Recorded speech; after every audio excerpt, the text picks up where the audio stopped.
Hey, yo, this KINGEARNER coming to you live and direct. A lot of the youth ask me, they say, KINGEARNER, what have you been through? A lot of people ask me, what are the things in your life that happened that made you take the routes that you've done? And guess what? Being in prison away from my family and losing my whole family within a week time. But from an early age, man, I went through a lot. You know, I was an individual who was abused as a child by his mother. Listen to me, my home was worse than menace to society. And it was so bad that I could remember a lot of things that happened, mainly when my mother killed her boyfriend. But I can go on speaking about that negativity, or I could go on to the fact that she was the one that gave me the understanding and not to lose my principle and my honor when dealing in situations that gotta be touchy. You gotta also remember that my mother was a person who was in a drug game knee deep. Like I said, my home was like menace to society, but more than anything, at the age of 9 years old, between the ages of 7 and 9, let's say that, because when I look back at some work recently and some of the things that was going on with my mom, and I looked at her bail paper and stuff like that, it was basically a little later than, it was in between the 7 and 9 years old.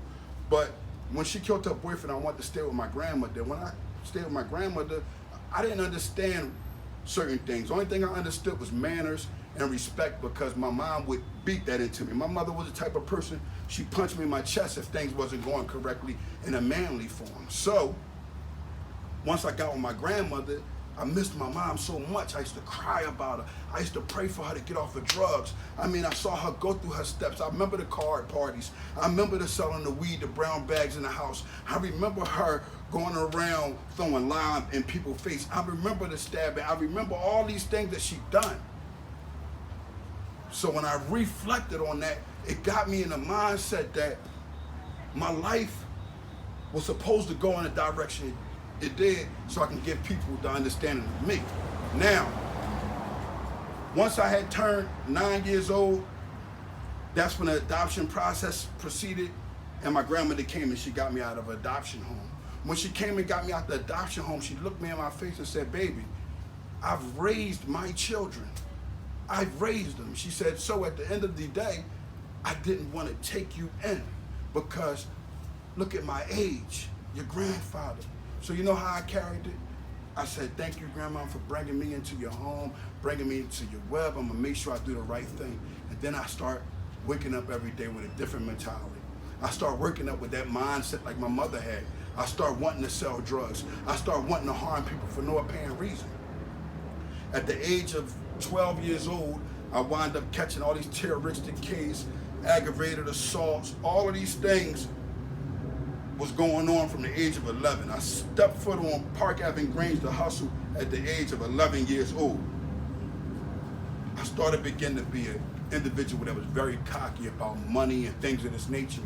You know, I never seen money, I never knew what money was. I just know my grandmother spoiled me to death and gave me whatever, but I always reneged against her doing things for me, right? I began to rob, I began to steal, I began to do all type of things. So at 13 years old, I was convicted, and I was sent away from 13 to 16 years old. Now imagine going away at the age of 13, and you always been in a comfortable home and never ever have to live anywhere else outside of them little small foster homes that I had. Wasn't even foster homes, groups, House of Your Moses, them type of individuals that you go when your family, you know, like your mother or your father don't want you, and DHS trying to grab you. So after the bid at 16 years old coming home, you couldn't tell me nothing. I thought I was the biggest guy in the world. I thought I was an individual that at the end of the day, nobody could stop me. I was the king of Philadelphia the way I felt. And I started hustling better because in my bid, I said I wasn't gonna do this, that, and the third that I caught to get done to get caught in any circumstances at all. So at 16, I'm back at it, running hard. Anybody got in my way, they had a problem. At 17 years old, me and a friend of mine got into a fight. He ended up dead. I ended up doing 11 and a half to 23 months, came home, caught a shooting that I don't remember. I was popping so many Xannies, I can't even remember if I shot this individual in the face. I took it to trial, and alhamdulillah, I beat it. But more than anything, after I beat it, I slowed down a lot. I began to focus on what you should do and how you should